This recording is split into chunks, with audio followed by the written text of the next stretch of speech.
Last night, during a 14-minute speech, the president once again demonstrated his disinterest in putting the country's needs ahead of his loyalty to the ANC. Now, he allows various forces in the ANC to pull him hither and thither. If you are a decisive leader and you know what you are doing, you would tell people where to stop and do what you think is good for the country. He has not been doing that. I mean, he has disappointed South Africans. A dejected and disinterested president read from the teleprompter with as much enthusiasm as a man on death row, ordering his last meal. The president appeared to have emotionally checked out. Spiritually, the man has completely disengaged from the business of governing. He started by telling us not to get our hopes up. This was not a new cabinet, just a filling of vacant posts. Understanding that just over 1 year remains in the term of this 6th administration, these changes I'm announcing are not about overhauling the national executive. Apart from a new deputy president and minister of electricity, President Cyril Ramaphosa has fired 3 ministers in that long-awaited cabinet reshuffle. Now gone are Tourism Minister Lindiwe Sisulu, Sports, Arts and Culture Minister Nathi Mthethwa, and the Minister of Women, Youth and Persons with Disabilities, Maite Nkwana Mashabane. Nkosazana Dlamini Zuma has moved from Cooperative Governance and Traditional Affairs, and the President also fired Public Enterprises Deputy Minister Phumulo Masualle. The big announcement was the Minister of Electricity, which was met with mixed reactions. And Minister in the Presidency responsible for electricity will be Dr. Ramaphosa. But obviously the big news of the evening is the Electricity Minister, and I think this is where the big opportunity was missed this evening by the President to do something groundbreaking and really exciting in that particular space. And unfortunately, we're ending up with a recycled ANC hack who has been around and really not done a great deal to inspire confidence that this is the man who's going to get us out of the load shedding crisis.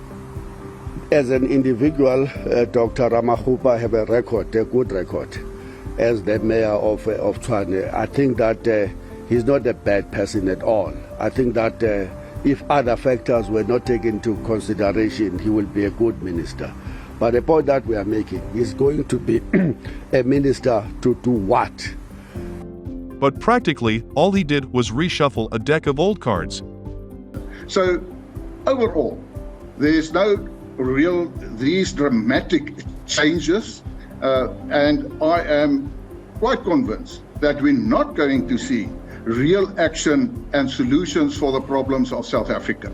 It doesn't change our view that we hold that reshuffling a cabinet in a context where South Africa finds itself in a situation of a failed state is more like shifting the chairs in a sinking ship. The president's speech reveals a few things. Firstly, keeping all the factions within the ANC happy is far more important to the president than appointing competent people to vital posts. I think that it actually communicates the very clear message that this is a president without courage, number one. Number two, he is a president who is preoccupied with internal politics in the ANC. He cares very little about the bigger country called South Africa. Secondly, the president doesn't care about the failure of ministers to perform their duties. And some of the big names we would like to have seen gone have stayed on. People like Becky Cele, Angie Macheke have presided over terrible outcomes in their departments. He has failed. He didn't have the courage to remove dead weight that is crippling our economy in his cabinet. Keeping the Minister of Police in his portfolio, for example, shows that the president has no interest in addressing crime. Because we've seen, for instance, Becky Cele is the worst performing police minister in the history of post-democratic South Africa, presiding over a situation where over 80 of our citizens are murdered every single day and gender-based violence is running rampant, and yet he has retained his position. And thirdly, this reshuffle was not about improving governance, but rather just some internal ANC housekeeping. The president also got rid of a few of his enemies. Obviously, we're seeing some of the president's political opponents being dealt with, most notably Lindiwe Sisulu had been put into the exit portfolio of the tourism ministry, and she's now out. As far as Dr. Dlamini Zuma is concerned, he actually brought her into his inner department to the presidency, and that is typical of President Ramaphosa. In fact, to keep his, his opponents close to his chest. While this reshuffle will have little or no effect on improving conditions in the country, it will have far-reaching consequences for the nation. Overall, I think this is a massive disappointment. In fact, this team is left with just over a year in office. I don't see what they can change within that space of time. By disrespecting this country's people again, the president will have alienated more voters from the ANC. Everything that the president did yesterday just confirmed our view that workers mustn't be hopeful at all. In fact, mustn't even have an interest as to who came in and was shifted out and was shifted in this cabinet. It is now unlikely that the ANC will get 51% of the votes needed to form a government. This may well be the last ANC cabinet South Africa sees.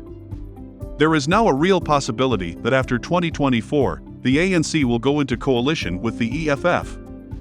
If we think our cabinets under the ANC have been destructive, just wait until we have Deputy President Julius Malema and an ANC-EFF cabinet. Because they are aware in the ANC that they won't get 51% next year. To co-govern with Julius Malema, I cannot imagine a government led by Paul Mashatile and Julius Malema as deputy president. I shudder to imagine that.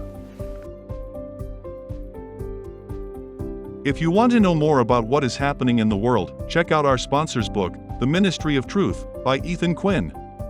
This book explains how identity politics is used to manipulate society. Please support this channel by liking and subscribing.